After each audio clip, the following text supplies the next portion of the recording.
Magandang umaga Pilipinas, narito na po ang magiging lagay ng panahon ngayong araw ng Friday, June 12, 2026.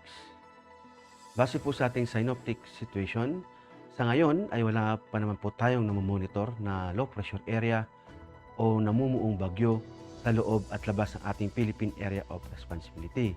Samantala, easterlies pa rin. Easterlies ang makakapekto sa Southern Luzon, sa silangang bahagi ng Visayas, at sa silangang bahagi ng Mindanao.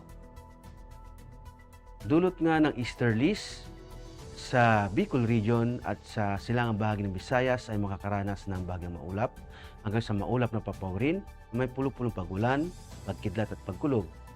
Sa Metro Manila at sa labing bahagi ng Luzon at Visayas ay makakaranas ng bagyang maulap hanggang sa maulap na papawirin na may pulupulong pagulan, pagkidlat at pagkulog. Dulot naman iyan ng localized thunderstorms.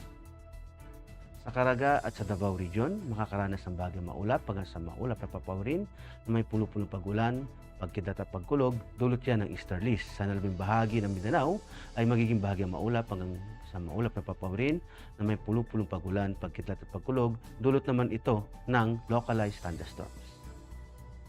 At para naman sa flight level wind chart, dito sa 925 hectopascal at 850 hectopascal, makikita natin na ang direksyon ng hangin ay nagiging variable at ang lakas ng hangin ay hanggang 18 kilometers per hour. At pagdating naman sa 700 hectopascal, makikita natin dito sa simula sa may Mindanao hanggang sa may southern part ng Luzon, ang direksyon ng hangin ay nagmumula sa silangan at yung lakas ng hangin ay abot ng 36 kilometers per hour.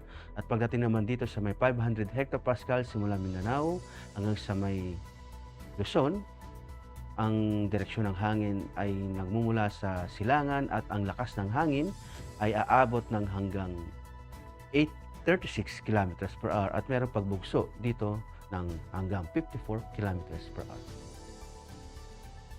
At para naman sa impact to flight operations, sa Bicol Region, silang bahagi ng Visayas, Caraga at Davao Region, dulot nga ng easterlies, ang main hazard dito ay yung warm and air humid from the Pacific na nag-enhance ng mga convective activities. Ang impact nito sa rotary, localized thunderstorms, and light turbulence may briefly affect operations, especially inland in the afternoon. Sa fixed wing naman, generally fair with possible isolated CBs causing short-term delay or turbulence. Sa Metro Manila at sa labing bahagi ng bansa, dulot ng mga localized thunderstorms, ang main hazard nito ay yung afternoon convective development producing gas fronts and heavy rain.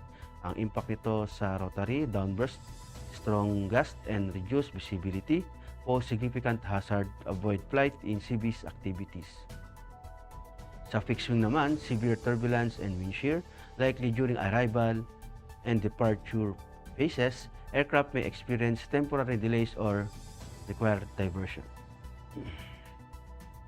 At para naman sa astronomical information, ang araw ay sumikat kaninang 05:26 7 at lulubog din naman mamayang 06:25 p.m.